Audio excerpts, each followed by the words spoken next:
Si Ita ngapain coba ke arah telaga? Kan udah dikasih tahu pantang ya?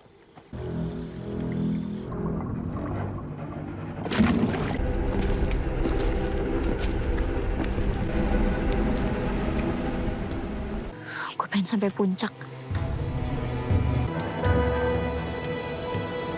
Perasaan gue kita kayak kurang satu orang deh. Dari tadi tuh gue ngitung kayak kurang satu. Hai, balik lagi di Plus 62 Cinema. Thanks for the click this video. Sebuah film terinspirasi dari kisah nyata yang viral di tahun 2022, Petaka Gunung Gede menceritakan tentang pendakian yang justru berakhir tragis. Di mana awalnya diduga akibat si pendaki melanggar pantangan selama mendaki Gunung Gede. Dua orang sahabat bernama Ita dan Maya kala itu nampak sangat antusias dengan pendakian pertama mereka. Namun di perjalanan kembali hingga ke rumah, justru diwarnai dengan teror dari makhluk halus yang membuat Ita harus meregang nyawa karenanya. Maya yang penasaran dan mempertanyakan nasib sahabatnya itu pun kemudian mencari tahu apa yang menyebabkan semua itu, yang ternyata menyimpan plot twist mengerikan. Apakah Maya berhasil mengungkap misteri tersebut? Yuk kita langsung aja simak alur cerita selengkapnya. Namun sebelum itu, tekan dulu ya tombol subscribe di bawah ini.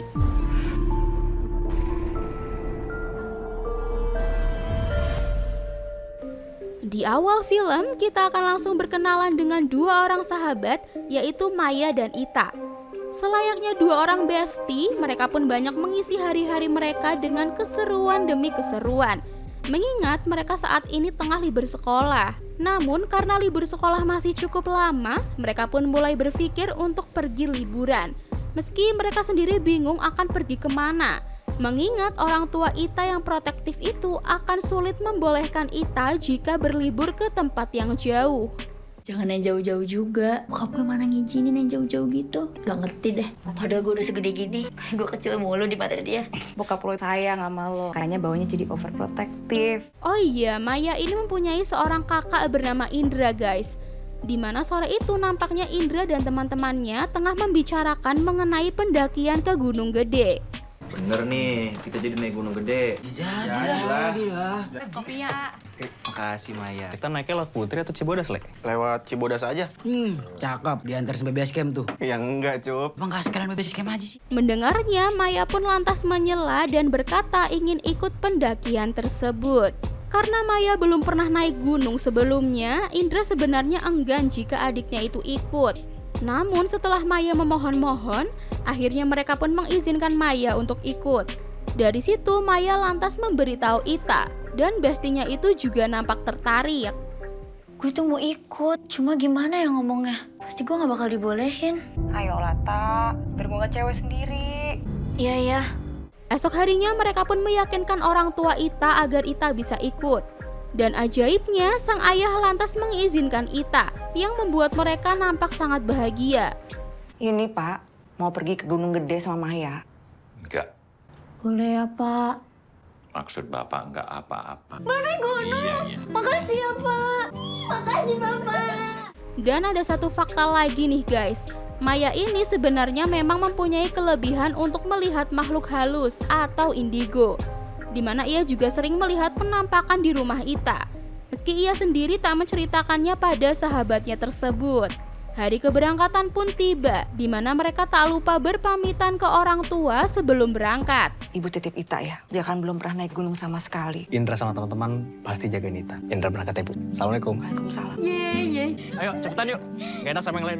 Di perjalanan, Indra sempat mewanti-wanti Maya, di mana jika ia melihat sosok penampakan, maka tidak usah memberitahu yang lainnya, karena dikhawatirkan akan membuat yang lain panik. Mai, lo udah janji sama gue, Mai. Kalau lo ngeliat sesuatu, lo jangan ngomong apa-apa. Sesampainya di base camp, mereka pun akan menginap terlebih dahulu dan baru akan mendaki esok di pagi harinya. Namun di situ Ita justru datang bulan, di mana Maya lantas meminta sahabatnya itu untuk pulang saja karena pantang jika tetap memaksa melakukan pendakian. Maya, kayaknya gue mens deh May. Serius loh? Mending besok kita pulang aja, Tak. Jangan, Mai. Gung kita udah sampai sini. Tapi katanya pantang, Tak. Namun karena kesempatan untuk naik gunung seperti itu langka, Ita pun tetap kekeh ingin melanjutkan. Hingga saat Ita tengah berada di kamar mandi, ia mulai diganggu oleh hantu yang membuatnya berteriak ketakutan. Anehnya saat dihampiri, kini wajahnya terlihat sangat pucat.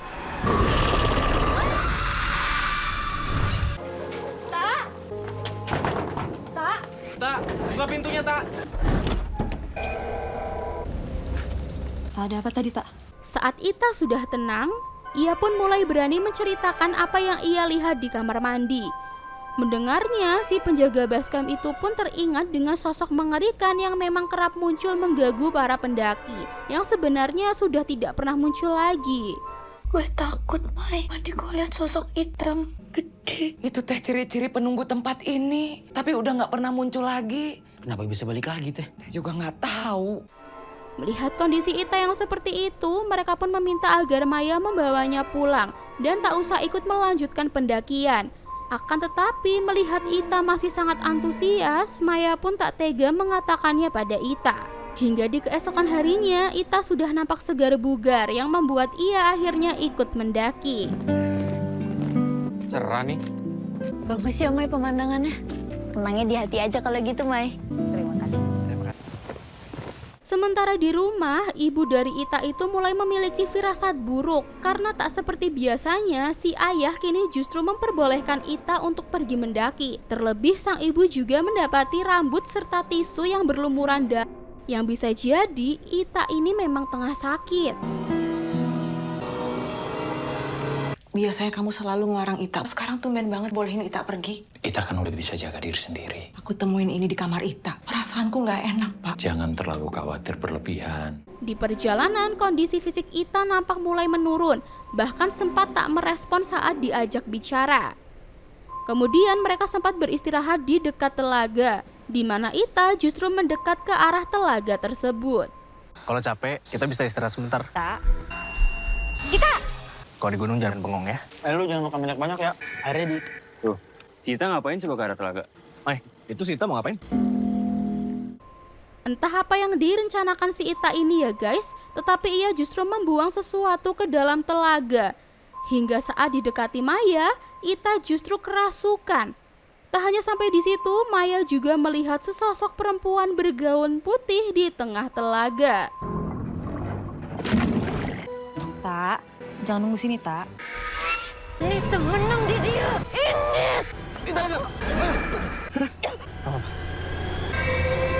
Akan tetapi saat yang lainnya bingung, Ita justru merasa tidak terjadi apa-apa. Dan pendakian pun akhirnya dilanjutkan. Di situ Maya juga sempat melihat sosok hantu berkeliaran, di mana Ucup yang juga menyadarinya itu nampak ketakutan. Apaan nih? Lu dengar suara anak kecil ketawa nggak, Man? Kiri, jangan gitu dong. Gue nggak mau di belakang sendiri, Kiri. Setelahnya Maya kembali melihat sosok penunggu di sana, yang sebenarnya menyuruh agar Ita dibawa pulang. Tak hanya sampai di situ, telinga mereka juga dibuat mendesing, yang sontak membuat mereka kesakitan. Astagfirullahaladzim. Mai, mulai deh, Mai. Budak bawa balik.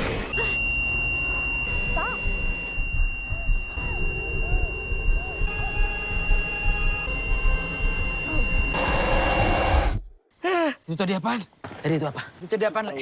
Menyadari ada bahaya, Ahri pun meminta pada Ale agar pendakian dibatalkan saja. Namun di situ Ale justru menginstruksikan agar mereka segera pergi dari sana menuju ke pos depan.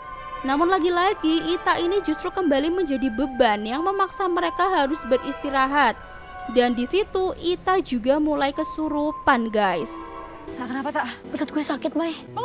Berhenti bentar, Bang. Kapan nyampenya sih kita? Balik dulu ya.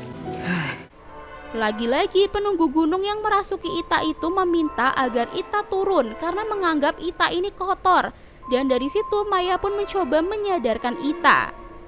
Dan lagi saat tersadar, di situ Ita merasa seperti tidak terjadi apa-apa dan tetap tidak mau turun. Hingga sosok lain kini justru memasuki tubuhnya yang memaksa dirinya untuk naik. Udah gitu, Kita istighfar. pulang aja ya. Kenapa sih, Mai? Gue kan pengen ke atas. Gue kan pengen seneng-seneng bareng lo. Ditambah lagi, Ita yang naik seorang diri itu justru menghilang dari pandangan. Hingga akhirnya mereka pun mulai ribut di sana. Hingga Maya yang kembali melihat sosok wanita tua itu pun meminta mereka untuk segera pergi dari sana. Gue gak mau pulang. Gue bisa ke atas sendiri. Ita! Mai. Semua penghuni di sini kayaknya nggak suka sama kita. Nggak ada. Kita! Lu sih gak pada dengerin omongan gue. Sekarang jadi repot kan urusannya. Emangnya lu pikir gue mau kayak begini? Udah, kesini bukan buat ribut. Ya gue tahu, Le. Udah, jangan pada berantem. Kita harus pergi dari sini. Pergi, cepat. Disitulah mereka kembali melihat Ita, guys. Di situ dengan nada putus asa, Ita yang sudah lelah nampak sangat ingin sampai ke puncak. Hingga Ale pun memutuskan untuk melanjutkannya. Capek, Mai. Gak mungkin kita nyampe ke atas. Gue yakin bisa. Kita harus tetap naik ya. Pengen naik gunung lagi bareng gue. Kita nih udah nanggung. Udah sampai sini. Gue yakin kok sampai atas kita bakal baik-baik aja. Akhirnya mereka pun sampai juga di puncak meski tiba saat malam hari. Dan Ita sangat gembira bisa sampai ke puncak.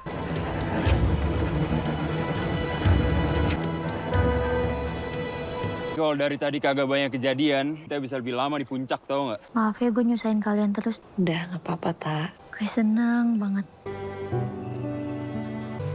Tenda udah jadi tuh. Bisa istirahat di dalam, tiduran.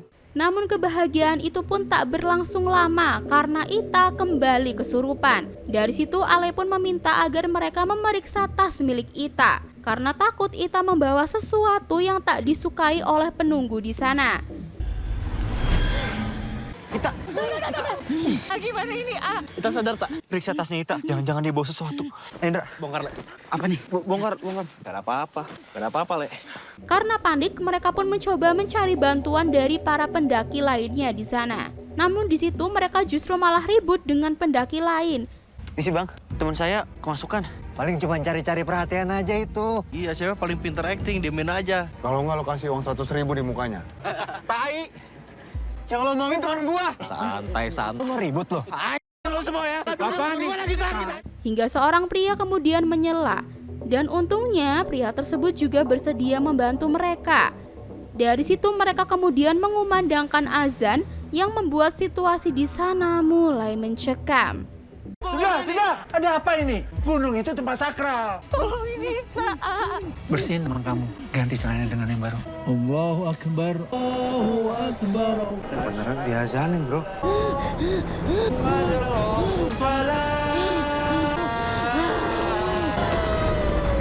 Untunglah saat azan selesai dikumandangkan, Ita mulai kembali sadar.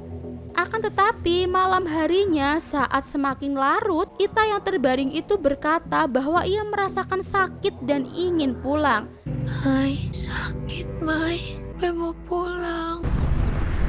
Di mana sosok Ita justru berubah menjadi sosok wanita bergaun merah yang tak menginginkan keberadaan Ita di sana. Udah kayak tangis kotoran tempat dia. Ini dia.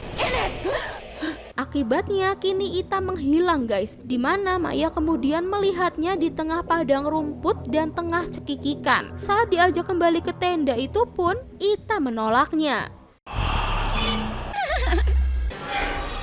Mau ngapain di sini, Tak? Kan lagi ngobrol. Iya. Tak, ayo kita balik ke tenda. Gak mau. Yang nampaknya penghuni gunung itu ingin mengambil Ita. Untunglah Ita kembali bisa disadarkan. Kamu jangan ganggu dia lagi. Dia bukan Ita. Jangan ganggu sahabat saya. Mai, kok kita di sini, Mai? Udah cepet. Jangan lihat belakang. Jangan lihat ke belakang. Pagi pun tiba di mana mereka menyadari bahwa pria misterius yang menolong mereka semalam kini menghilang beserta tendanya.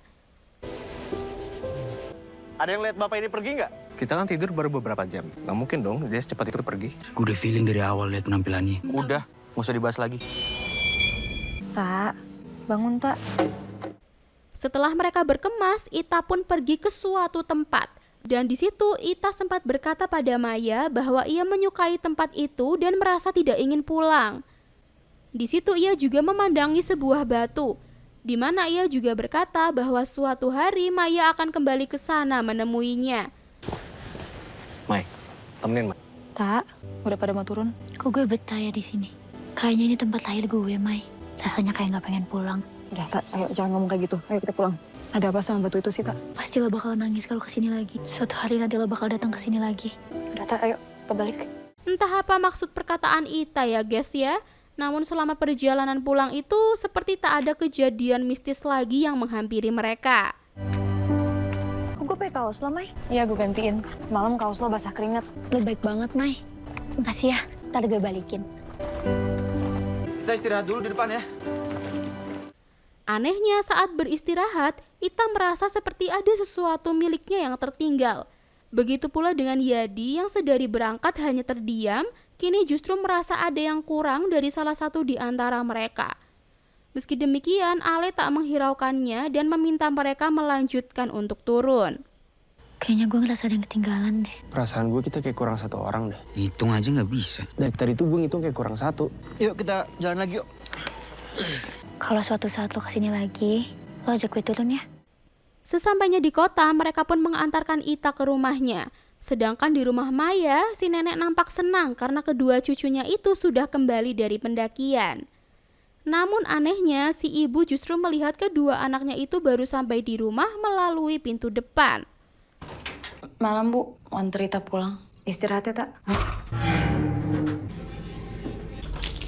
Alhamdulillah. Tidak usah khawatir. Indra sudah pulang lewat pintu belakang. Astagfirullah. Kenapa, Mah? Tadi yang bersih-bersih di belakang siapa? Akan tetapi malam harinya Ita kembali kesurupan yang membuat orang tuanya bingung. Di situ Pak Ustadz pun mencoba mengusir sosok yang merasuki Ita. Dan nyatanya sang Ustadz juga tak sanggup hingga Ita kini dilarikan ke rumah sakit. Mai, ayo bangun yuk. Ibunya Ita telepon. Ita nangis gak berhenti-berhenti. Sadar. Lahumma bisa. Kenapa Ita jadi begini, Mai? Ini ada salah. Pak Ustadz, kita harus bawa Ita ke rumah sakit. Di situ ayah Ita pun menyalahkan Maya dan kakaknya, di mana mereka juga tak bisa berkata apa-apa saat si ayah juga mengancam akan mempolisikan mereka. Anehnya, sakitnya Ita itu juga di luar kendali medis yang membuat pihak rumah sakit juga bingung. Ini semua salah kalian. Ita salah apa? Kalian harus tanggung jawab. Saya akan laporkan kalian ke polisi. Sakitnya di luar medis. Mohon maaf, kami di sini tidak bisa menyembuhkannya. Hari demi hari Ita masih belum juga sembuh, di mana kondisinya kini justru makin parah dengan perutnya yang membesar. Titip Ita dulu sebentar ya, Mai. Tak, udah makan belum? Gue ada salah apa ya? Gue takut, Mai. Boleh tolong lepasin ikatan tangan saya nggak? Maaf, nggak bisa. Gak apa-apa, Sus. Saya jaga. Gue gak akan pernah ninggalin lo, Tak. Melihat kondisi anaknya, si ibu juga sudah mulai putus asa. Namun di situ ia sempat memanggil kiai yang berkata bahwa Ita harus mengambil barang yang tertinggal di Gunung Gede. Mereka termasuk Ita pun bingung barang apa yang dimaksud oleh kiai. Ibu udah ikhlas, Mai. Dokter bilang Ita gak ada penyakit medis. Hanya ada satu kiai yang bilang ada barang yang harus Ita bawa pulang. Ita juga nggak tahu. Bahkan Ita nggak merasa membuang sesuatu di sana. Kasihan Ita, Mai. Perutnya sampai membesar. Yang mencurigakan adalah si ibu pernah melihat seorang pria keluar dari kamar pasien tempat Ita dirawat. Sedangkan malam harinya Ita yang terjaga itu mulai diganggu oleh sesosok hantu yang menyeramkan. Cari siapa, Pak?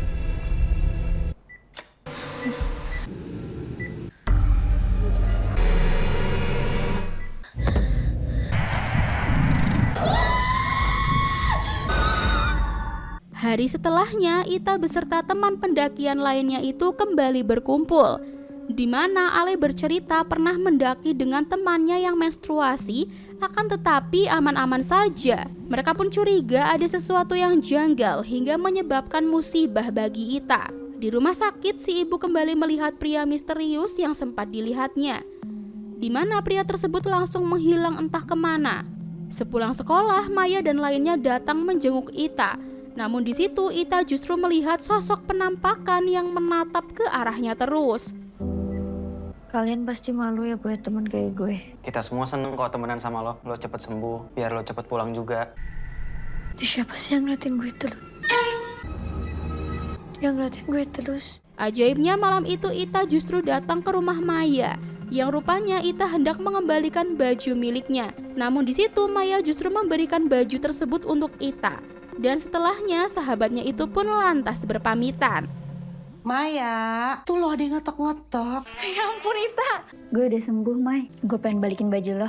Ribet amat, cuman perkara baju doang. Ini sekarang buat lo. Gue mau kasih ini untuk lo. Makasih ya, Mai. Gue pulang dulu ya. Besok gue main ke rumah ya. Kalau perlu gue nginep.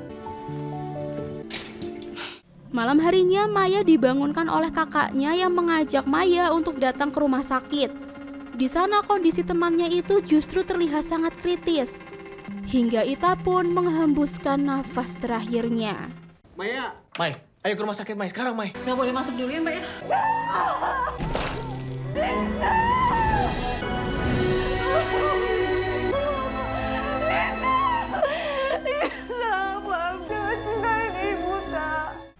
Saat mereka tengah berduka, si ibu pun kembali melihat si pria misterius yang nampak senang dengan kepergian Ita.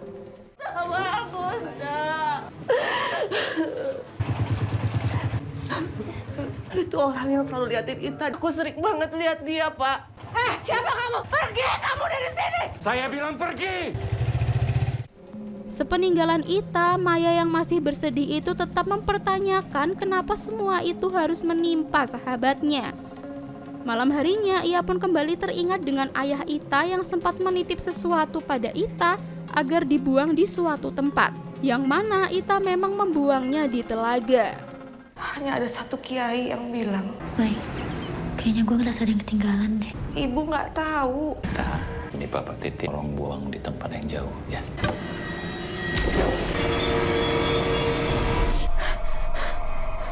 Dari situ Maya sepertinya memberitahu ibu dari Ita, di mana ia langsung menegaskan pada suaminya terkait barang yang diserahkan tersebut.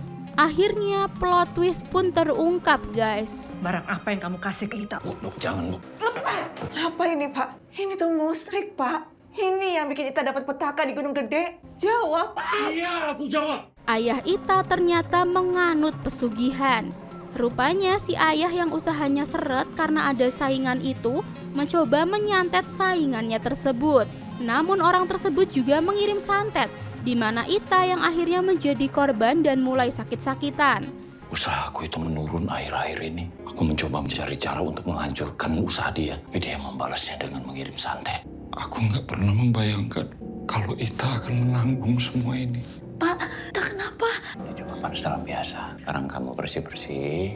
Jangan bilang ibu kamu. Terkait barang yang dibuang Ita itu ternyata merupakan media santet kiriman pesaing usahanya, yang menurut si ayah harus dibuang jauh-jauh.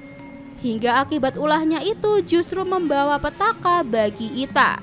Aku menemukan buhul kirimannya. Dan kata orang pintar, itu harus segera dibuang sejauh-jauhnya. Kamu suruh Ita buang barang itu. Orang tua macam apa kamu, Pak? Semua ini aku lakukan untuk kamu. Ita mati karena kamu. Ita itu nggak salah apa-apa, Pak. 2 tahun setelahnya, Maya dan yang lainnya kembali mendaki ke Gunung Gede. Dan di situ ia mendatangi batu yang sempat diduduki oleh Ita.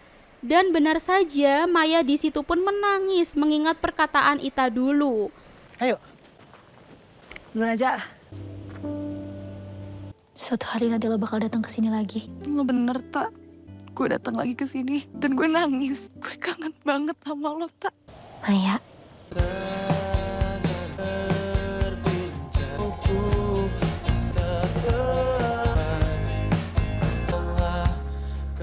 Nah, itu dia guys seluruh alur ceritanya. Ya, dari awal sih udah kelihatan ya kalau Ita memang sudah terkena bala yang dikirimkan oleh pesaing bisnis ayahnya. Di mana ia yang sakit justru menyembunyikannya dari Maya dan juga ibunya. Beberapa kali hantu juga sempat terlihat oleh Maya di rumah Ita, yang kemungkinan besar juga merupakan kiriman. Hantu tersebut juga terus mengikuti Ita sampai di base camp. Itu karena ia membawa media santet yang dititipkan si ayah untuk dibuang. Karena itulah penunggu di sana sangat tak menyukai keberadaan Ita karena membawa media santet tersebut. Terlebih lagi ia malah membuangnya di telaga yang membuat Ratu Iblis di sana murka. Sebelum meninggal, Ita juga sempat mengisyaratkan bahwa nanti kemungkinan arwahnya akan tetap berada di Gunung Gede menjadi penunggu batu. Seperti yang terlihat di scene akhir, di mana Maya mendatangi batu tersebut dan kembali bertemu Ita. Oke guys, cukup sampai di sini dulu ya review kita kali ini. Apabila ada kesalahan, mohon dimaafkan. See you on the next video.